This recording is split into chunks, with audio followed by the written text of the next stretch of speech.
Olá, caríssimas irmãs e irmãos. O Momento Espírita de hoje fará uma breve reflexão sobre o capítulo 1 do Evangelho segundo o Espiritismo. E nesse capítulo 1 é o momento em que Jesus é compelido a esclarecer se veio derrogar as leis de Moisés. E ao contrário disso, ele diz que não, que ele não veio mudar nada, que ele veio cumprir as leis de Moisés. Ele diz o seguinte: não penseis que eu tenha vindo destruir a lei ou os profetas. Não os vim destruir, mas cumpri-los. Porque em verdade vos digo que o céu e a terra não passarão sem que tudo o que se acha na lei esteja perfeitamente cumprido, enquanto reste um único iota e um único ponto.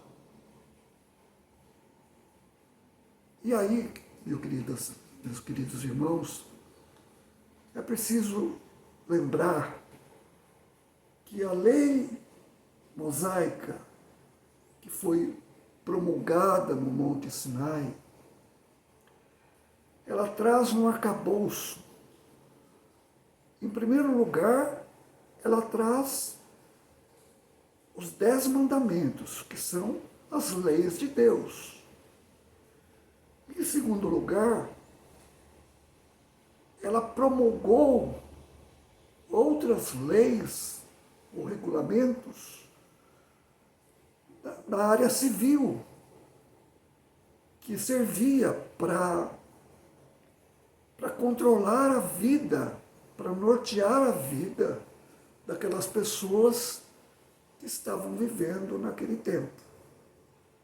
Então é importante distinguir que a lei mosaica ela tem esses dois focos: promulgar a lei de Deus, representada pelos 10 mandamentos, e promulgar uma lei civil para controlar aquela sociedade que se achava acompanhando Moisés. O primeiro mandamento da lei de Deus diz o seguinte: eu sou o Senhor vosso Deus, que vos tirei do Egito, da casa da servidão. Não tereis diante de mim outros deuses estrangeiros. Não fareis imagem esculpida, nem figura alguma do que está acima do céu, nem embaixo da terra. Não os adorareis e nem lhes prestareis cultos, soberano. O segundo mandamento diz: não pronunciareis em vão o nome do Senhor, vosso Deus. O terceiro mandamento: lembrai-vos de santificar o dia do sábado. O quarto mandamento: honrai o vosso pai e a vossa mãe, a fim de viverdes longo tempo na terra que o Senhor vosso Deus vos dará. O quinto mandamento: não matareis. O sexto: não cometereis adultério. O sétimo: não roubareis. O oitavo: não prestareis falso testemunho contra o vosso próximo. O nono: não desejareis a mulher do vosso próximo. O 10º: Não cobiçareis a casa do vosso próximo, nem o seu servo, nem a sua serva, nem o seu boi, nem o seu jumento, nem qualquer das coisas que lhe pertençam. Então são estes os 10 mandamentos promulgados por Moisés no Monte Sinai. E agora eu vou trazer os comentários dos Espíritos sobre este capítulo. É uma breve reflexão sobre esse tema.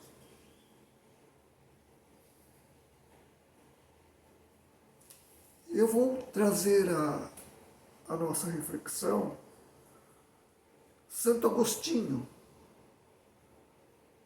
Santo Agostinho é um dos maiores vulgarizadores, ou seja, divulgadores do Espiritismo. Manifesta-se quase por toda parte. E encontramos a razão disso na vida desse grande filósofo cristão. Ele pertence à vigorosa falange dos pais da Igreja, aos quais a cristandade deve os seus sólidos alicerces. Como vários outros, foi arrancado ao paganismo, ou melhor, à impiedade mais profunda, pelo fulgor da verdade. Quando entregue aos maiores excessos, sentiu em sua alma aquela estranha vibração que o fez voltar a si e compreender que a felicidade não estava a lures, nem nos prazeres enervantes e fugidios, quando afinal, no seu caminho de Damasco, ele também ouviu a santa voz que clamava: Saulo, Saulo, por que me persegues? Exclamou: meu Deus, perdoai-me, eu creio, eu sou cristão. E desde então se tornou um dos mais firmes sustentáculos do Evangelho. Podemos ler nas notáveis confissões que esse eminente espírito nos deixou as palavras, ao mesmo tempo características e proféticas, que pronunciou após ter perdido Santa Mônica, sua mãe. Estou convencido de que minha mãe virá visitar-me e me dar conselhos, revelando-me o que nos espera na vida futura. Que ensinamentos dessas palavras e que brilhante previsão da futura doutrina. É por isso que hoje, vendo chegada a hora da divulgação da verdade, que ele outrora já havia pressentido, se constitui seu ardoroso propagador e, por assim dizer, se multiplica para responder a todos os que o chamam. Surge então a indagação: será que Santo Agostinho vem demolir o que edificou, como cristão que era, como vinculado à Igreja Católica? Certamente que não. Mas como tantos outros, ele vê com os olhos do Espírito o que não via como homem. desprendida sua alma, entrevê novas claridades, compreende o que antes não compreendia. Novas ideias lhe revelaram o verdadeiro sentido de certas palavras.